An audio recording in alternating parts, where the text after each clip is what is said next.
It is a father's duty to protect his children, long enough until they are able to protect themselves.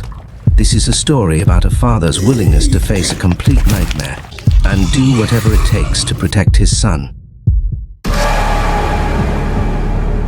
Our story begins with a father and son. They were flying out to a remote location to do a week-long camping and hiking trip. The father had planned on teaching him some survival skills and toughening him up a little bit during the trip. Just as the father picked up the survival guide he had given to his son, the plane began to bump around. Then, suddenly, there was a loud explosion. It became apparent quite quickly that they were about to crash. The father was immediately filled with excitement. A good solid plane crash will really help toughen up his son, he thought. He looked out the window, and with a smile on his face, he watched as the wing blew off the plane and the ground got closer and closer.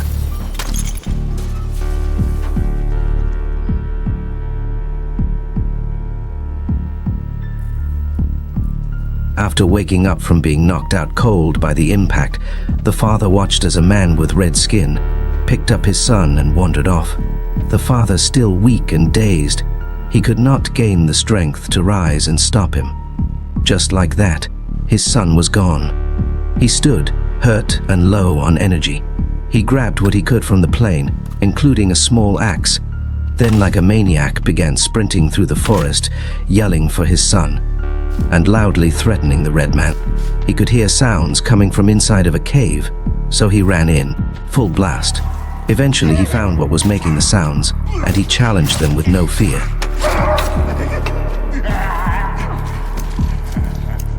Eventually he downed one of them, but before he could celebrate, another came and finished the fight. It knocked him out cold with a well-placed overhand right hook. He awoke, hanging in a cave, somehow still alive. His anger burned too hot, and he overestimated himself. This place was vast and filled with large human-like tribes. Hand to hand, he had little chance against them with only a small axe. He needed a better weapon and some armor if he was going to stand any chance in this forest. The father took a moment. He thought about his son and how he wished he was here enjoying this experience with him. After searching for a long while, the father stumbled across some more cases with supplies. Some of the cases had carbon arrows in them, so he crafted up a decent survival bow. Now he could hunt and stand a better chance against the enemy. He hunted, foraged, and then eventually spent the night on a rock face. The high ground made him feel a bit less vulnerable. Then in the morning, sore from sleeping on a rock, he made his way back out to find a safe place to camp. He had remembered a good-sized lake near the plane crash that could serve as a base location. His plan was to build a comfortable and safe place to bring his son when he finds him, totally alive and fully, not dead. Then, he's going to build a way to trap the forest people, so that he can question them about his son's whereabouts. Without wasting a moment, he got straight to work, blowing up trees and collecting everything he needed for the structures. He worked non-stop. The forest people would send parties to attack him, but they were no match for his bow and arrow. It took many days and tons of work, but finally, the father had set his last log and stone. It was complete. A beautiful log cabin with a fireplace, couch, and comfortable beds. His son was going to love it. Next to the base was an outpost with 4 traps. When the forest people would run up to attack him, they would fall right into his trap. Stepping 1 foot into the area closes them inside forever. Then once inside, they eventually step right into a leg trap. It was glorious. He patiently waited. Soon he would get the information he needed from these people, and then hold the red man's skull in his hands. Putting up a fight at first, however, eventually, they would all give up something. After a couple days of effort, his captures only had information about weapons and tool locations, but nothing about the red man or his son. He was at a loss, feeling completely defeated now. No matter how hard he hit them, none of them knew anything about his son. He decided to go and collect some of the tools and weapons that he was told about. The caves were pitch black, and he could hardly see a thing. Out of the darkness came large white men. They clearly lived in these caves, judging by the pale skin, and they were not happy about him being there at all. He fought his way through regardless of the darkness. He was the darkness now, and he washed over the cave dwellers like a fatal wind. He wasn't sure how long he had spent down in those caves, but he had collected a wealth of tools and weapons. A modern bow and a sword. Now ensured he was the apex predator in this forest. He walked straight down to the beach, and next to a large village the forest people were occupying. He needed to trap one of the group leaders and question him this time, so he got right to work. He was being attacked constantly while trying to build, and he knew this was the perfect location for his trap. The father had become a ruthless killer now. He would completely lay waste to anything that ran up on him. Two of the large monsters with multiple arms showed up to challenge him. He executed one of them with his new bow, then went one-on-one with the other, using only his sword.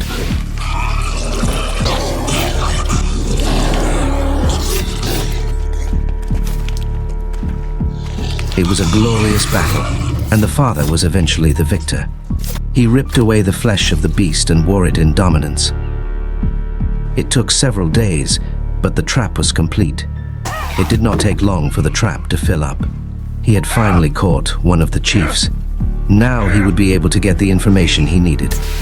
After wailing on the chief with a stick and pelting him with stones for a while, it was showing him his friends' corpses that did the trick. He completely spilled the beans about the red man. He told him that he could find him at the bottom of the big sinkhole that was on the other side of the river. He wasted the chief, then headed straight for the hole. He could see the bottom, and he knew there was only one way in. He would have to jump. Quickly he made a zip line that spanned the gap. Then he took a deep breath, grabbed the rope, and took off. When he got halfway across the line, he let go. The fall felt like it was in slow motion. The ground, getting closer and closer. Then he landed in water. It worked. He was at the bottom, and he wasn't dead. The area was crawling with enemies, and he didn't want to waste any time on them, so he swam down and into the sinkhole further. The caves were dark and full of enemies as usual, but eventually he made it to a modern-looking door. The door led into a red hallway, and the father became excited. The red hallway likely belonged to the red man. He was so close he could taste it. After making his way through a modern-looking office building, he found a room with a bunch of wires and a large sarcophagus. When he opened the sarcophagus, his worst fears came true. It was his son. He was dead, stuffed into a horrifying device full of spikes.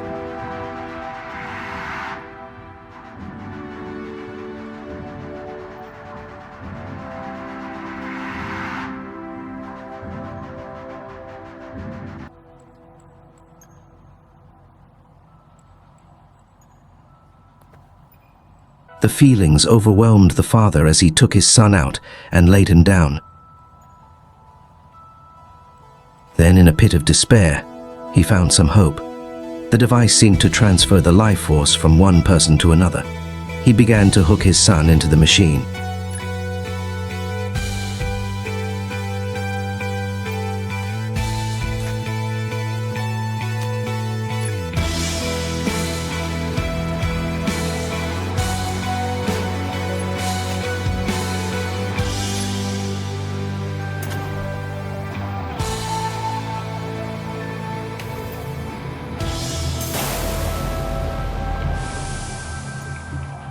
However, it required a live specimen to operate. He looked around the area, then he found him. It was the red man. He was already dead. The father was furious. His revenge was ripped away from him. He desecrated the corpse and lit it ablaze. Whatever killed him was going to pay dearly for this.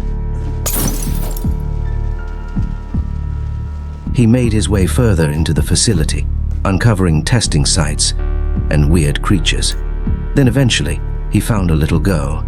She was the one leaving all those stupid drawings everywhere, and she must have been the culprit that killed the red man.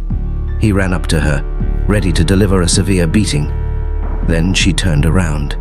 Clearly, she was not a normal little girl, and after she rudely pointed at him and made fun of his choice of attire, she began to seizure and transform into a monster.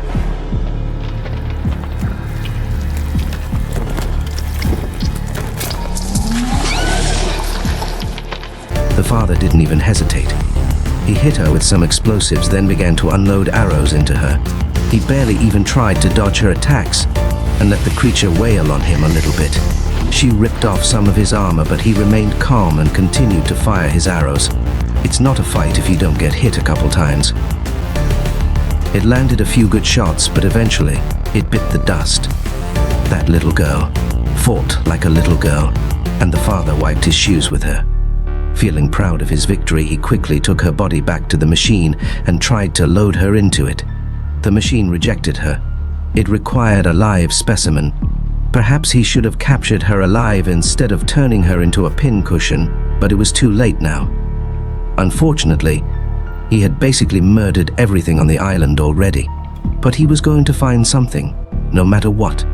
He followed a cave and eventually came upon some sort of powered-up device. When he approached the computer, it showed a plane with potential matches for the machine. He had a choice to make. Selfishly, he could crash the plane and sacrifice all the people on board, including the 3 children, or let his dead son remain dead.